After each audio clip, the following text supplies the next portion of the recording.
sorry I sat on your... Oh, no, that's okay. How are you guys today? Give him a round of applause. This is Brennan Trout with Colonial Oak. Hello, you. It's Elsa. Hi, Elsa. It's good to see you. Okay. All right, so I promised half an hour, right? We'll try to be okay, so do you know what we're talking about today? Come on. And what else? Yes, Alzheimer's. Brilliant. Here we go. There we go. Okay, so does anybody believe me that the story of Snow White and the Seven Dwarfs is really, with a little bit of imagination, the story of Alzheimer's disease? Who does not believe me? There we go. I don't believe myself, I'll be honest. Okay. But I will show you without a doubt that when you leave here today, you'll know more about Alzheimer's disease than when you sat down. That is my promise and that is my pledge to you. All right? So we start off with the story. What is the story of Snow White? It's not the one with the shoe, it's the other one with the apple. Okay? Do you guys remember? So we start with Snow White and she's scrubbing the steps, right? It's a Disney version. Then what happens? The queen goes and says, Mirror, mirror. come on, what does the queen say? You're on the wall. There we go. Mirror, mirror on the wall. Who's the fairest of us all, right? And then the answer is Snow White. And then what happens? Who does she send? Shwing, shwing, shwing. The huntsman, right? To go and kill her, right? Does he kill her? How's the story end? I have no idea. She goes where? She flees into the forest. And that's where she comes across the little Dwarfs. cottage and the dwarfs, yes, right? Okay. And then what happens? The queen goes and says again, come on, Elsa, come on, Elsa. What does the queen say? Mirror, mirror, mirror on the Mirror wall. on the wall. She'll be diabetic by the time I'm through with her. It's great. Okay, so, and then what happens? She realizes, because the huntsman gave her the heart in a little box, she realizes when she opens it up, there was a pig's heart. And then what happens? She decides to make her little her concoction, right? And she makes the apple, gives it to Snow White. Is everybody with me? Yeah. Okay. All right, so let's have a look. We did that, we knocked off that. Okay, right. Okay, these are our characters. All right, so for one more of these bad boys, what is the first and what is the last name for? Snow White. Snow White, who said it, right? You aren't giving no candy. You sure? Bribery tools. Okay, Snow White. What is the first and last name for the queen? Nobody knows. Nobody knows, right? All of these characters are part of the same person. They're all part of the same person with Alzheimer's disease. So this is actually like the Alzheimer. You can see how it changes. It's got different faces, right? If you look at Snow White, the whole point is that her first name is Snow, her last name is White. We look at that person. This is the disease, and that's the person, right?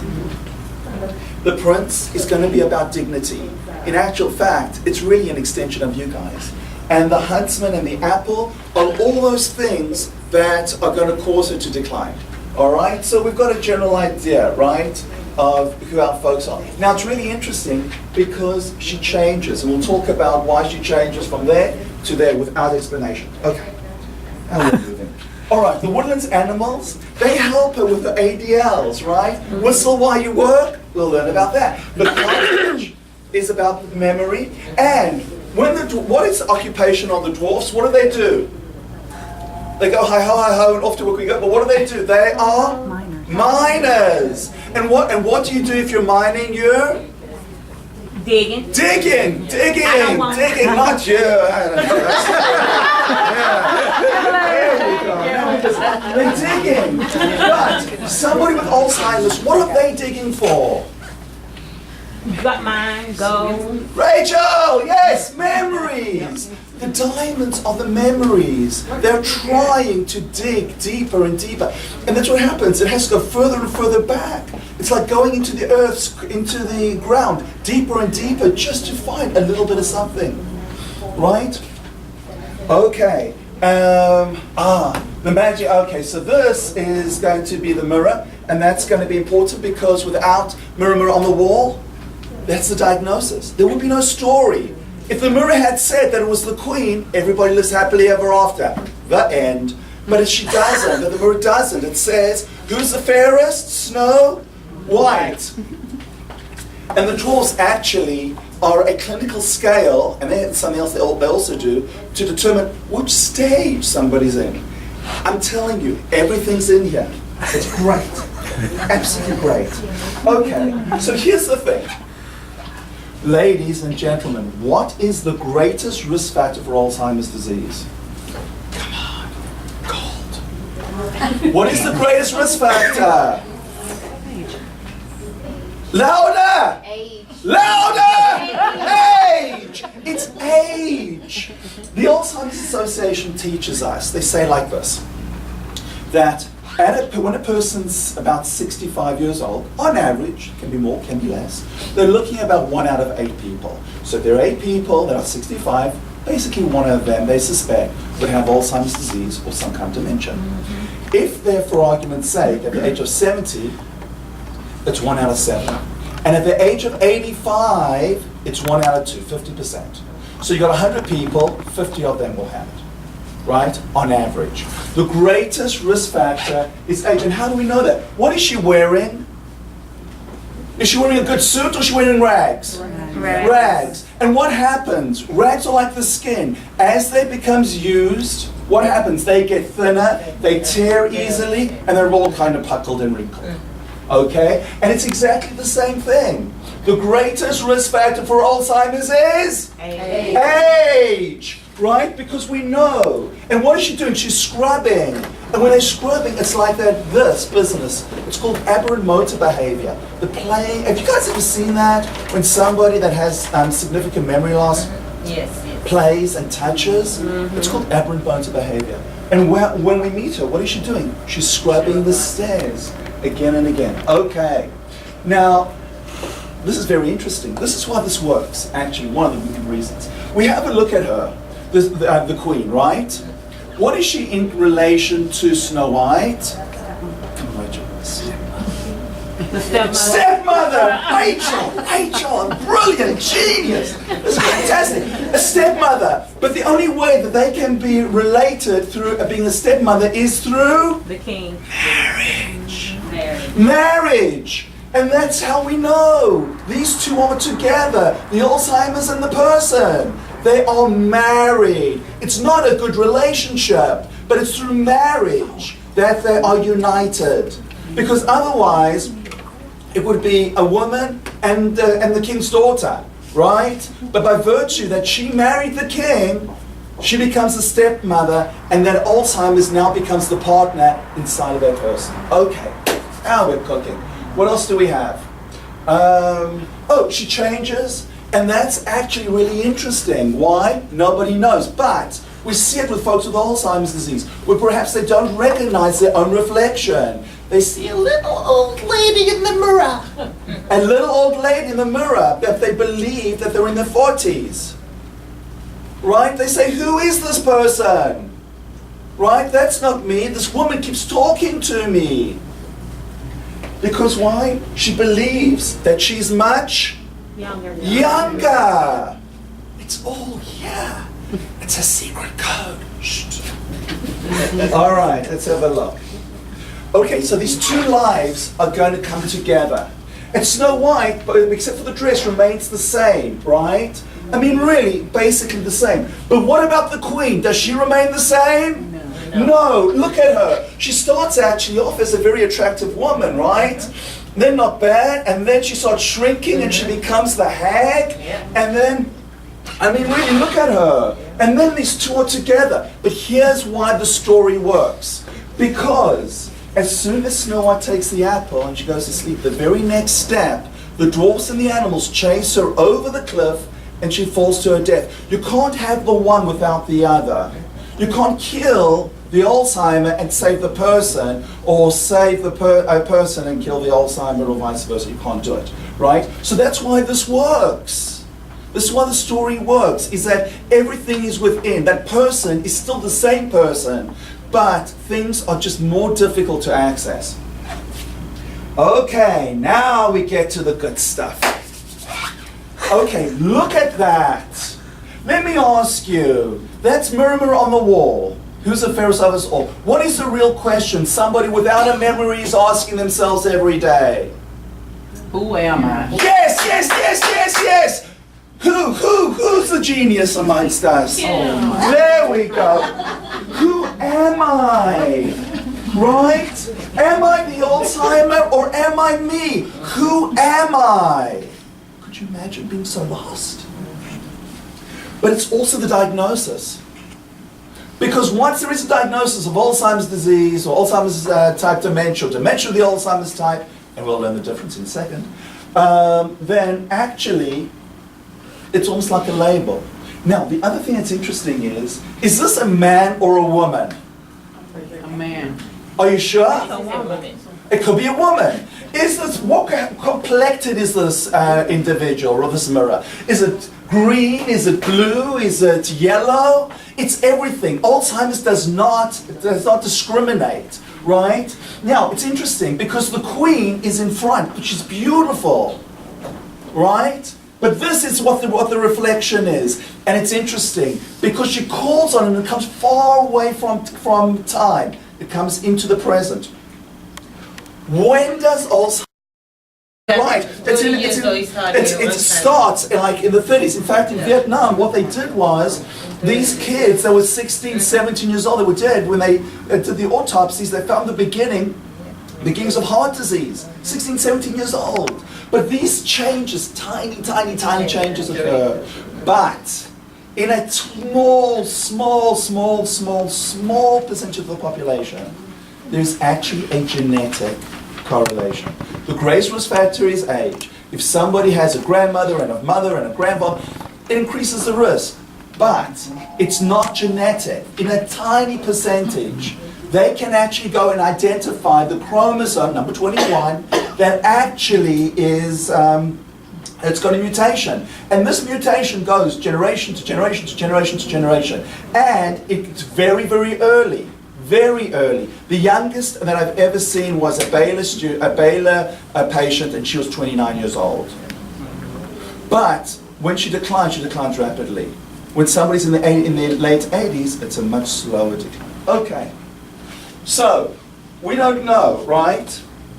But we know one thing for sure, that this Alzheimer's has no face, right? But whatever it is, it's really ugly. Okay. Now, for 200 Encore Caregiver points, how do we define dementia? Come on. An impairment of judgment, memory, and thinking. Judgment, memory, and thinking. Greatest risk factor for Alzheimer's is? Age. Is age, right? What is dementia? It's an impairment of judgment, memory, and thinking. So I ask you, who's been demented here? Raise your hands. Come on. Oh, you guys are fibbers. I've never seen a bunch of liars. Nobody's ever been drunk. Nobody's ever seen a pink elephant. Are you kidding me? Come on. Right? Nobody's ever got a knock on the head. Yeah. See little birds, a concussion. Nobody's ever had a drug reaction that feel like spiders are crawling all over them, right? No. No? No. Actually, I do that with Leverkusen. I'm always demented. It's just the degree that varies, right? Okay. A temperature will actually do it. Fever will actually do it. Actually, hormone imbalances can do it, right? I swear to gosh, if he talks to me one more time, I'll kill him. Right? Yeah, I know. I got daughters like no man's business. All right. So, but these are all temporary.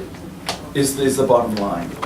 They're all reversible. If somebody drinks a good, cup of coffee, a couple of hours sleep, probably a little bit better, right?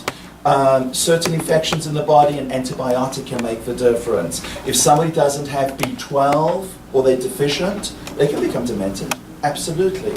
And so metabolic issues. And so these things can all be reversed. However, Alzheimer's disease, and there are a number of approximately 65 to 70 other diseases, are not reversible. So if you want to know what the difference is, dementia is an umbrella. It's an impairment of judgment, memory, and thinking.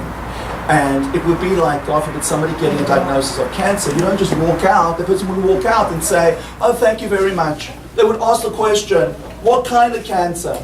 So the cancer by itself is an umbrella of a large number of different kinds of cancers that affect different types of the organs. The same thing here. Dementia is just an overall term in terms of an impairment of judgment, memory, and thinking. It is Alzheimer's disease. Okay, that is the thing. Okay, oh, by the way, how do we know this? Because when she's at the well, she's saying, would you like to know a secret? She's talking to who? Who is she talking to? The animals, and she feels safe. And what is the secret? She can't remember because she's at the well. And what is she wishing for at the well? She's wishing for at the well. Wellness, Rachel. Wellness. Wellness! Ah, brilliant! Wellness! She's wishing for wellness, right? And she asks her prince. She says, maybe one day my prince will find me. Why would she say that? Because she feels lost. Oh, you guys are on board. Okay, here's my girl. Right? An impairment of judgment. Which one of us, in a sane moment, would invite that in? Invite that in to our house. Not only do that, but actually take food from that. I know, right? It's not not talking about not making good decisions, but the fact is that it's an impairment of judgment. I've had residents where on Bel Air, these guys were these sanitary folks and workers were actually doing work on the street. And she, having dementia, went and invited them into her home to change light bulbs.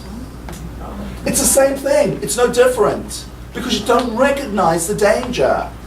And it can be not just physical, it can be financial. When somebody, how many times have you gone in and the family said to you folks, she keeps buying stuff, she keeps giving her money away, right? Because this is the other person on the line. It's just a different face. But this is the dementia in terms of our story. Okay. So remember, dementia is an impairment of judgment, memory. Okay, so Snow White, what was she? She was a princess, yeah? Must have had the best education. But she was also a scullery maid. And what does a scullery maid do? Cleans. But what does she do? But how? She is sweeping. Now, how many steps are there in sweeping? One step. You're doing the same thing again and again and again. But look at the animals. What are they doing? No, they're cleaning the dishes. She can't do it. You guys are like the little animals. You help her with the ADLs, the activities of daily living. She can't do it. Why? Because she can't sequence. She can't do one task after another task after another task. Can I write on here for a second? Mm-hmm. They do the clock drawing test, right? If anybody wants, and this is what I'm talking about in terms of sequencing. This is a test, a legitimate test, right? To determine if somebody can do this, right? It's part of the many mental status exam, right?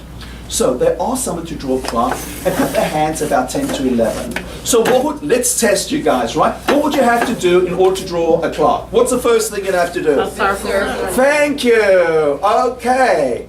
But now you got the thing is, what do you do? What are you going to do next? Put numbers on it. Okay, do you put on the inside or the outside? Inside. Many people don't. They'll group them along the sides together. But are we just going to do 1, 2 all the way through? No. No, what are we going to do? 12, 3, 6, and 9. Brilliant! Right? No, but it's true. One of these days I'm going to get this wrong. It's coming, right? Okay, and then what are we going to do? Dot, dot, Can you dot. see? We couldn't start with the numbers and then do the circle.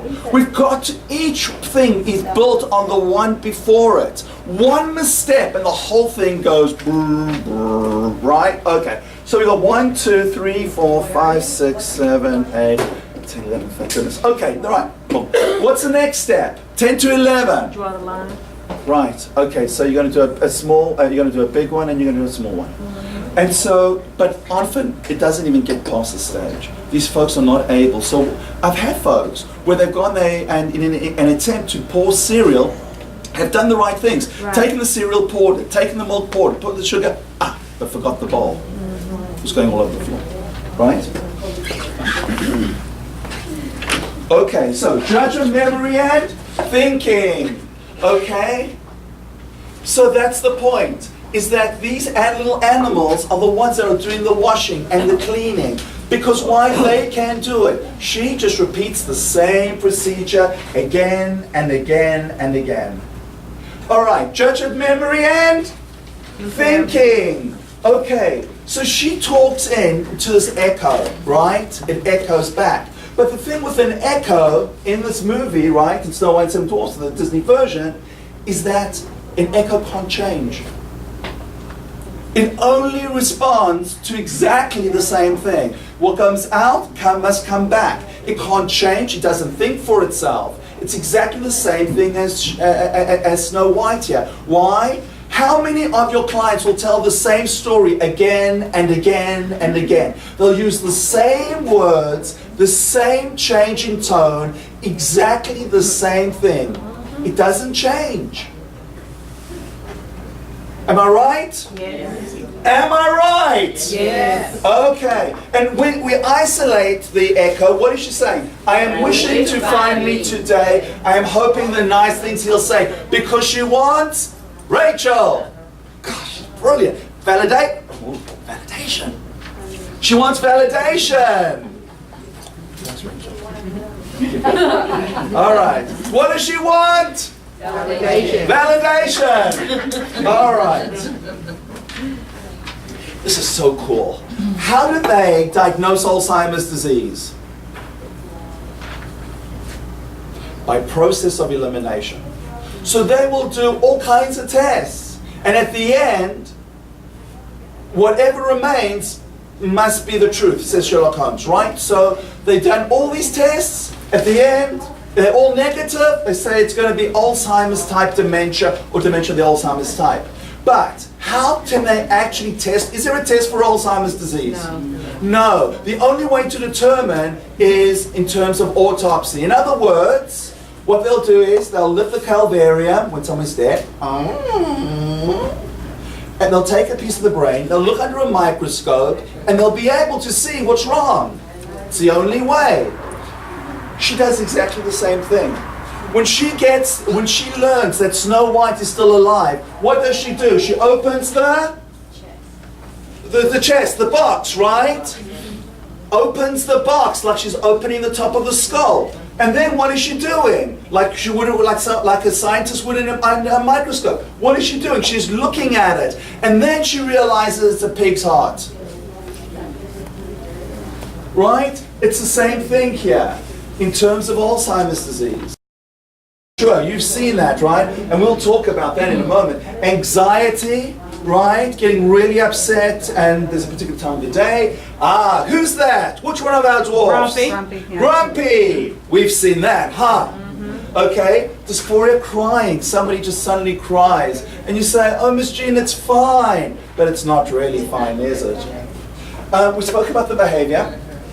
She runs into the woods. But she doesn't know that those eyes are friendly. She sees them as being wicked eyes. And they kind of grab at her. And that's the hallucinations and the delusions. And then, disinhibition, right? So when was the last time we went into somebody's house, besides your son-in-laws, right? And your daughters, right? Cleaned up, right? and decided to lie in the bed. We don't do it. But disinhibition for somebody with dementia and taking off clothes is one of the things, right? Because they're not cognizant of some of those social things. Okay. Here comes the good stuff, right? Ladies and gentlemen, what time do the dwarves get back from work? Sundown. Sundown. Who knows what sundowners is? 6 o'clock. It's got nothing to do with light, by the way, and it's got nothing to do with alcohol. Okay? No, seriously, it doesn't involve water, alcohol, and keep drinking. Nothing at all, sundowners, right? What does it involve, though? What is it? No, actually, the name is a little bit confusing. This is what it's about.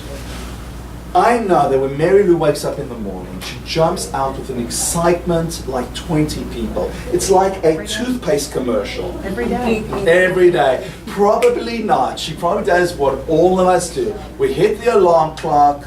There's general bad language. Little children and dogs should not be around, right? And it takes us a little time to get moving, right? We only kind of wake up when we've had our third cup of coffee. So imagine this. We get out of bed, we go to the faucet, right? We switch them on, we wash our face, we go to the restroom, we brush our teeth. How much energy from the mind, how much cognitive energy are we using? Nothing. Nothing! Nothing! Oh, that's okay. I'm not saying because. Give it to you. Go on. All right. Nothing. We're using just about nothing.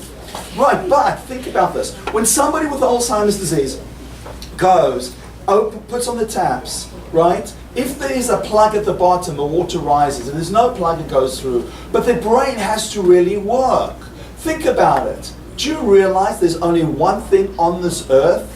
One thing on this huge earth that belongs on a toothbrush. Please tell me you know what it is. Toothpaste. Thank you. Toothpaste. Go home tonight. This is your homework. Have a look at your vanity and see how many things can be placed on that toothbrush. Everything from liquid soap to mascara to chapstick to eyeliner. Anything and everything can be placed on a toothbrush. Now, imagine a person with Alzheimer's disease that their brain is like pistons. You know the pistons like an engine, yeah? But they're working at 7 o'clock, 8 o'clock in the morning, 9 o'clock, 10, 11, 12. I'm not milking a cow. 1, 2, 3.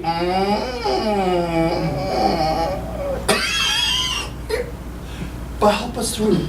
The brain is so tired, it just stops. And what happens? All those stimuli from the radio, the TV, everything that's going on around them, they can't process. So what happens? What happens? The brain it's overly stimulated. So what happens? The behaviors start to come out, right? Because the brain is so Overworked. tired. Almost. So tired, right? So what is sundowners? When the brain is so tired. It's tuckered out. It is exhausted. And that's why in the evenings it happens. Even if those folks have a great night's sleep. Okay. Ask about stem cells. The truth is it's not going to help Alzheimer's disease because it occurs throughout the brain. The rest will be fine. All right, the ideals. Okay. So basically, there are 7 levels according to physicians, where they go and they put people. And believe it or not, it works absolutely perfectly, right, with ours. So on the top, we got happy. Is there any memory loss with our little dwarf happy? No. Okay, so on the other side, we got sleepy, right? So happy and sleepy. You already know two of the dwarfs, right? Okay. The next one is sneezy. Is it a cold or is it a flu? Is it Alzheimer's or is it normal aging? Alzheimer's disease is not part of normal aging.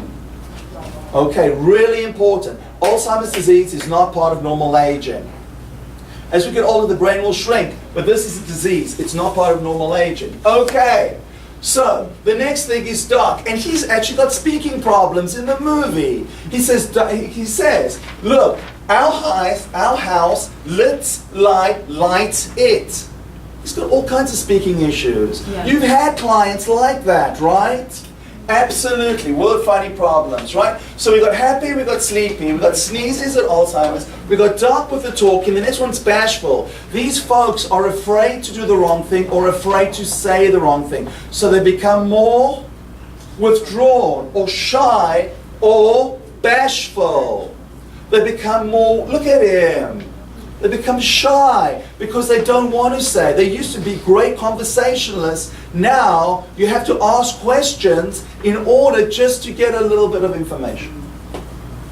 Dopey, right, because of their cognitive state. And then also personality changes with grumpy. Okay, so what do we know? We know we got happy. When you go home, ask your kids, your grandkids, ask them if they can name the 7 dwarfs, right? So we got what? We got happy, sneezy, bashful, dopey, dark, bashful, dopey, grumpy, and then back to sleepy again. You guys gonna remember it? Yes. Okay. Now, here's almost from our grand finale. All right. So, if we have a look, right, what do we know? We know that every single little girl knows, everybody knows, even big girls know that a prince is always what? 6'4", right? At least. You don't want a little prince, right? That's thick, right?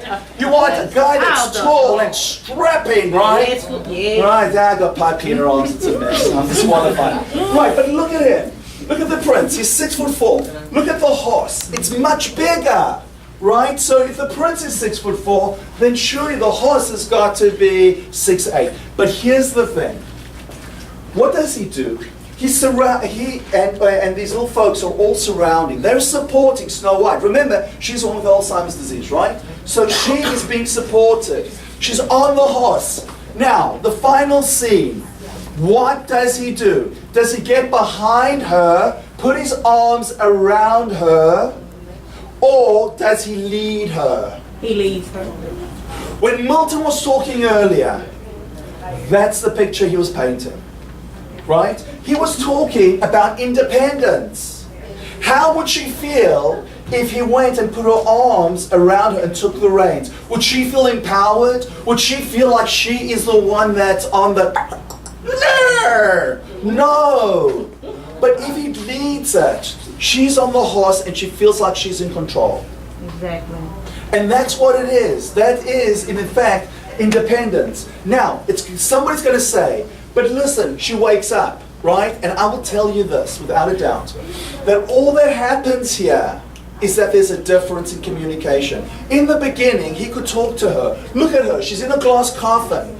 It's just like a person towards the end of Alzheimer's disease. You can see them, you can touch them, but you can't get hold of them. And talking to them, they may not respond. But how do they respond? What does she respond to? The kiss. She responds to touch. She responds to tenderness and to love. And that's what you guys do. There is no cure for Alzheimer's disease. But we can preserve their dignity through caring, through hope, and through love. But that's what your mission is. Milton's right. You chose this as a career because you know at the end of the day is that you make such an enormous difference. And how do you do that? By restoring their dignity.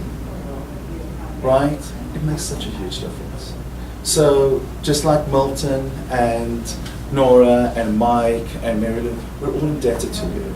Because without you, truthfully, these little folks wouldn't have the dignity and they wouldn't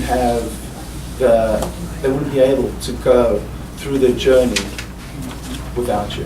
So I want to say thank you. There is a door prize. Oh, actually, the next one's kind of cute. There we go. I do have a door prize, so... Oh, you sweet thing. There we go. Okay. And literally, that's all, folks. Brennan, thank you very much. That's the best explanation I've heard. We are drawing for green. Don't know what it is. It's a candle warmer. A candle warmer. Yeah, Here we smell go. good. Oh, Cynthia, I love this. Okay, here we go. 388-005. Oh, there's me. There you go. Yo! and then the second one, you want to draw on that one? Thank you, Neil. 388013. That would be me. Miss Tanya. Oh, good. Darren? She already won. You can't have two prizes. I want my beauty. Oh, my grandbaby. Yeah, perfect. My grandbaby. Okay. Now, guys, I have just, you can stay, if you can stay longer, you can have sandwiches.